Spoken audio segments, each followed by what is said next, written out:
What's up, everybody? Michael Walsh here. So I wanted to do another topic video today because, starting this week, it's going to be all Islam versus JDM. And it's been a slow couple weeks, in between the two pay-per-views for the UFC.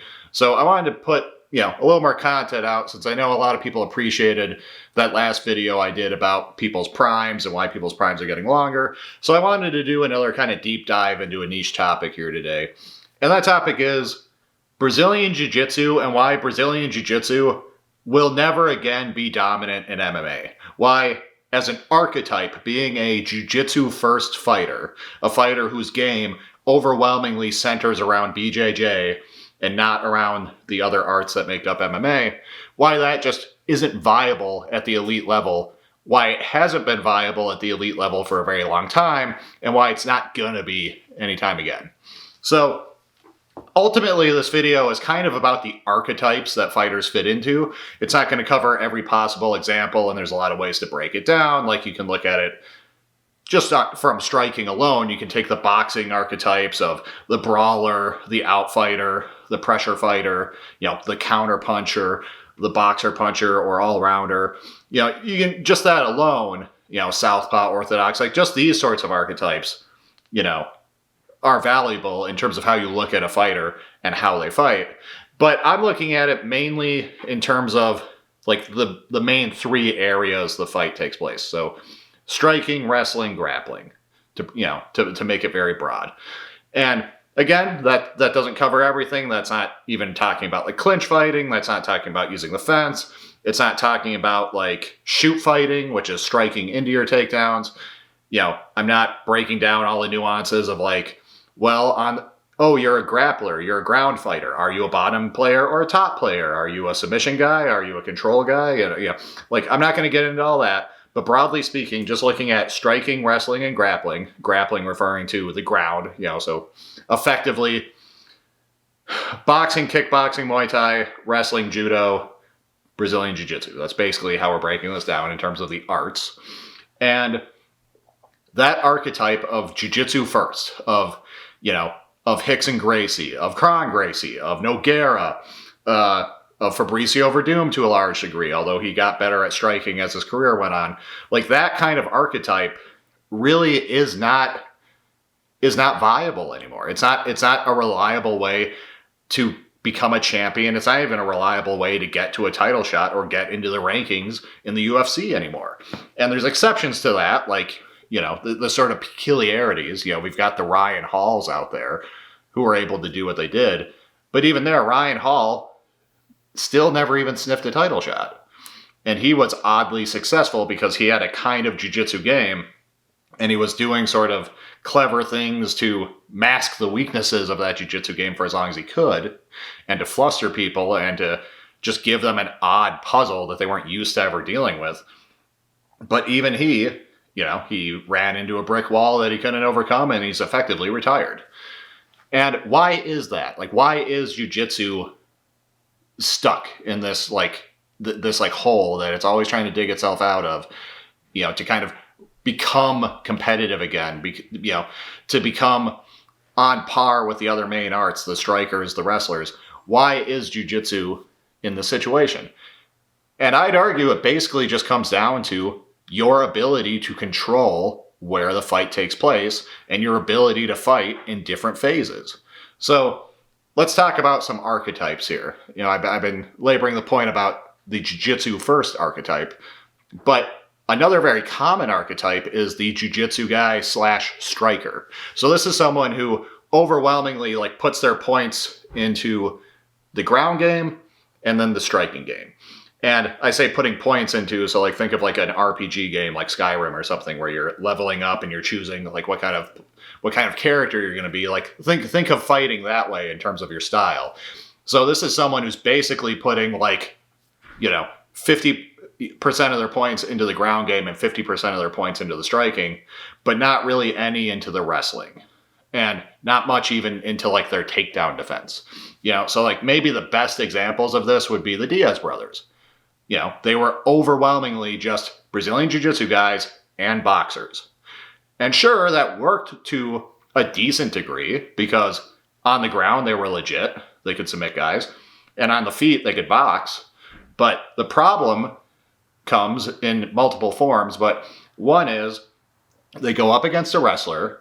They can't stop the wrestler from taking them down. And while they can stay relatively safe, they can keep the wrestler in their guard. They can maybe threaten submissions or whatever. Often they couldn't get the submission, so they'd lose, and they'd be eating the worst of the ground and pound. So they lose the decision and they can't do anything about it.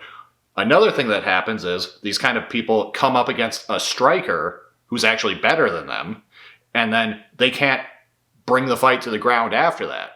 Because again, they've got striking and they've got jiu-jitsu, but they don't really have wrestling. So they fight someone who's a better striker and all of a sudden they can't really take this person down. And a fight that, I think shows that would be like Anthony Pettis, who fits that archetype. Pettis was very much a striker and a jiu-jitsu guy. He had very underrated jiu-jitsu. He said, Anthony Pettis is a guy who, as a striker, we all know how great he is, but as a grappler, he submitted Gilbert Melendez, he submitted Benson Henderson, he submitted Michael Chiesa. He's very legit on the ground, but he's not much of a wrestler. And what happens when he fights a striker who can get the better of him? What happens when he fights Edson Barboza? It's stuck on the feet, and Edson comfortably wins. And Pettis can't really do anything about it, even though he might have preferred that fight being on the ground at that point. So this archetype, this striker jiu-jitsu guy, I think is more viable than just being a jiu-jitsu guy. And there have been great champions who fit that archetype. Again, Anthony Pettis was a champion. He fit that archetype. Shogun Rua, also underrated jiu-jitsu guy, but basically a jiu-jitsu / Brazilian Muay Thai guy. A champion in the UFC, all but a champion in Pride. But the weaknesses are still there in that archetype. That's not, it's a better archetype than just being a jiu-jitsu guy, but it's not as good as some other archetypes. So another archetype that's largely overlooked is the wrestler / jiu-jitsu guy. And this can come in both directions, where you're a wrestler first, maybe you wrestled in high school or college, then you transition to MMA and you learn jiu-jitsu, or it can mean you're a jiu-jitsu guy who learns how to wrestle. But examples of this archetype would be Sean Brady, Aljamain Sterling is a great example, and maybe the best in terms of success. Chris Weidman is, I would argue, an example of that, although he and this next example kind of blur the lines a little bit because they're also pretty good strikers. But, Chris Weidman, an example, and Frankie Edgar is an example. Now, again, Edgar and Weidman had pretty good striking. So in some fighters blur the lines between these categories because Edgar and Weidman were sort of just all-rounders. But I would still single them out as being notable for their ability to combine wrestling and jiu-jitsu. And maybe the OG patron saint of this archetype would be Matt Hughes. Matt Hughes was a wrestler first, but he developed a very good submission game. He all but submitted Royce Gracie with that arm lock. He submitted Ricardo Almeida, which is nuts. He was a very good submission artist, and he was a great wrestler, of course. And he's a great example because his striking was poor. He wasn't an all-rounder in the way that Weidman and Edgar were. But in any case, that's a very valuable archetype because you're able to use your wrestling to take it to the phase you want, which is on the ground, where you can then use your jiu-jitsu. If you're just a jiu-jitsu guy, because jiu-jitsu as an art and as a sport does not encourage great takedowns, and even though that's kind of changing, and even though certain analysts like MMA Shea are really championing jiu-jitsu as this thing that's going to have a renaissance because they are getting better at the takedowns, amongst other things. He's got, he's done multiple videos about this, but that being a big reason. And Firas Zahabi's a guy who's been, singing that tune for quite a while, that jiu-jitsu is going to come back into the fold and kind of take over. It's not happened yet, and I don't think it's going to happen. Because even jiu-jitsu guys who are good at takedowns, they're just not that good at them. There was a match between Gordon Ryan and some notable wrestler. It was not Bo Nickel, because he had a grappling match with Bo Nickel, but there was a different wrestler he had a match with, and I can't remember his name. But they had two matches. One was a jiu-jitsu match, and one was a wrestling match. And it was a jiu-jitsu match with jiu-jitsu rules, and then a wrestling match with wrestling rules.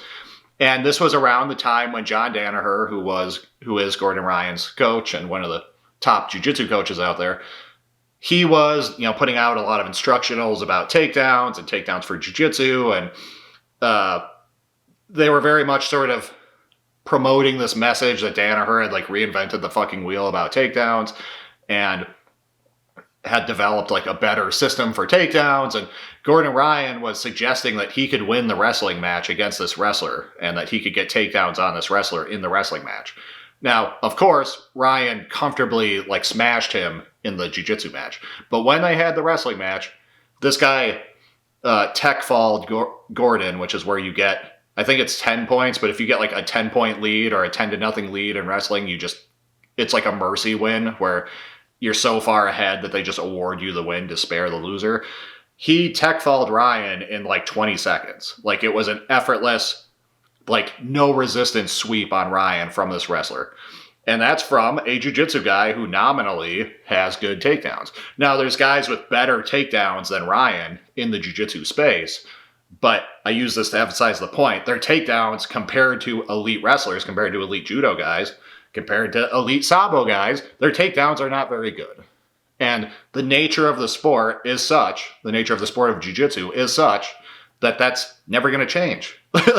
Because there's too much other shit on the ground that you need to spend too much time investing in, and the point structure just doesn't reward takedowns enough, So barring some very, very radical changes that would effectively transform the art into these other arts, jiu-jitsu is just never going to close that gap. It'll close it somewhat, but it's never going to fully close it. Now, kind of circling back to MMA and the MMA archetypes, like that sort of wrestler jiu-jitsu guy, as I've said, since you can then use your wrestling to bring the fight to the ground where your jiu-jitsu is more viable, that's a pretty good archetype. Like that's not bad. Now, a weakness to it is like, it's still hard to submit people, even if you're on top and even if you're like a better jiu-jitsu guy. It's still hard in MMA. You've only got a 5-minute round. You've got no fucking gi on. You're slippery. There's strikes involved. The other guy is trying much harder to get up than they would in like a jiu-jitsu match. It's difficult. And so even these guys who have some good submission wins, like Sean Brady has good submission wins, Chris Weidman has good submission wins, Aljamain Sterling has good submission wins. Against elite guys, though, that's just not very reliable. Like, I think it's less reliable as a game-winning strategy than either just controlling the guy round after round or prioritizing ground and pound over the submission. So in this way, while it's a good archetype, I still think, and while it's probably a better archetype than the like half jiu-jitsu guy, half striker, which is itself a better archetype than just jiu-jitsu, I think jiu-jitsu and wrestling is a worse archetype than the next several I'm going to talk about. And these are the big four. And it's really the big three with like the sneaky fourth that no one realizes, but these are the four archetypes that actually are the most viable. These are the top tier. These are the S tier archetypes for MMA. And this has been the case like really since the 2000s. Like jiu-jitsu as a jiu-jitsu first approach has not been viable at the top of the game since the early to mid 2000s. And that's just being real about it. But ever since then, it's come down to the two main ones are like wrestlers and strikers. And specifically, it's strikers with good takedown defense. That has been the primary arms race in MMA. Wrestlers figuring out how to take down the strikers, strikers figuring out how to not get taken down by the wrestlers. And then both of them just knowing enough jiu-jitsu to not get submitted, and then both of them just cleaning house on the jiu-jitsu people, because when the wrestler fights the jiu-jitsu guy, what does he do? If he feels like it, he can just stay on the feet and strike if he feels like he has the advantage. So for example, like what guys like Kamaru Usman and Colby Covington did to Damian Maia.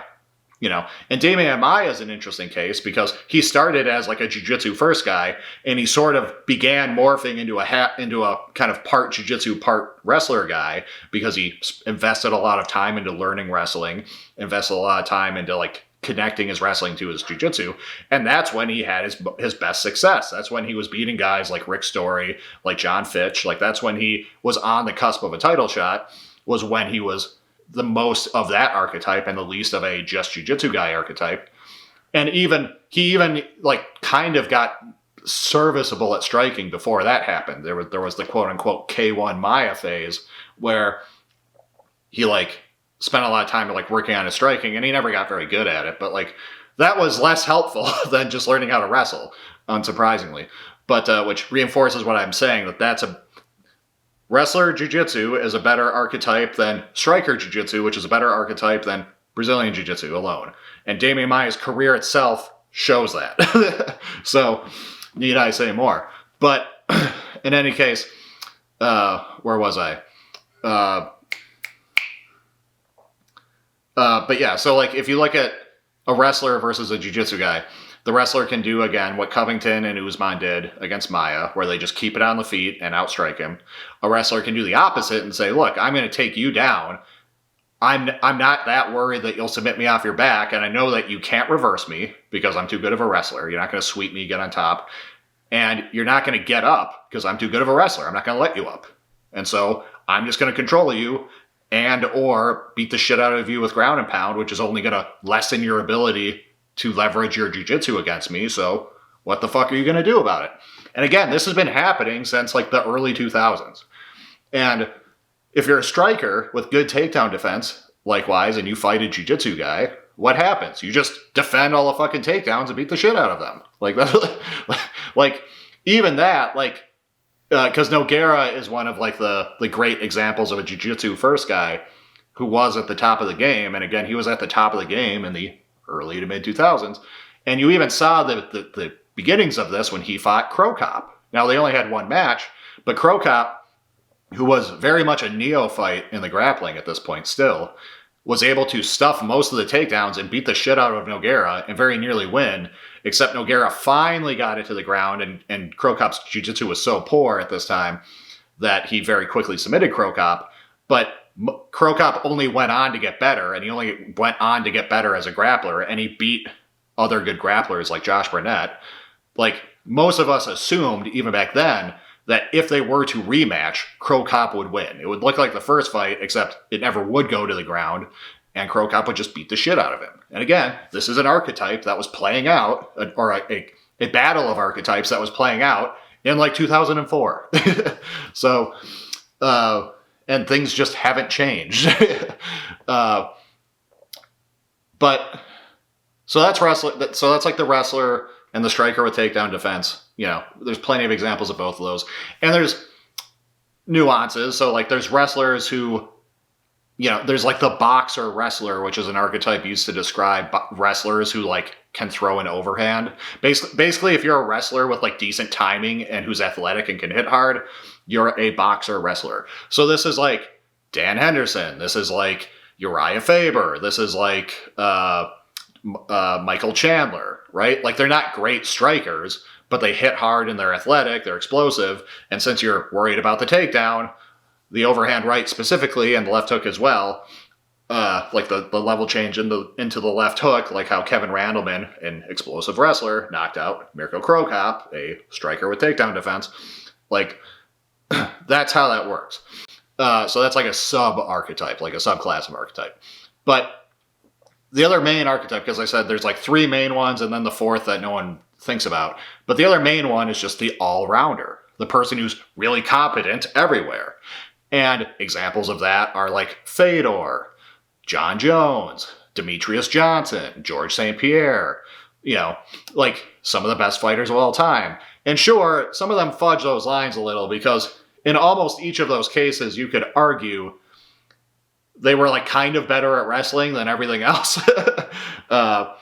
Maybe not Johnson. Johnson was pretty well-rounded, frankly. Like he's like maybe like the perfect example of that all-rounder archetype. But nevertheless, you know, I think these guys were closer to being all-rounders than they were to being wrestlers or like wrestle strikers or something. Because they could fight everywhere, they could take down strikers, they could keep it on the feet against wrestlers, you know, they could submit you on the ground, they could ground and pound you on the ground, you know, they had good striking, they could strike into their takedowns, like just everything, you know, they were all-rounders.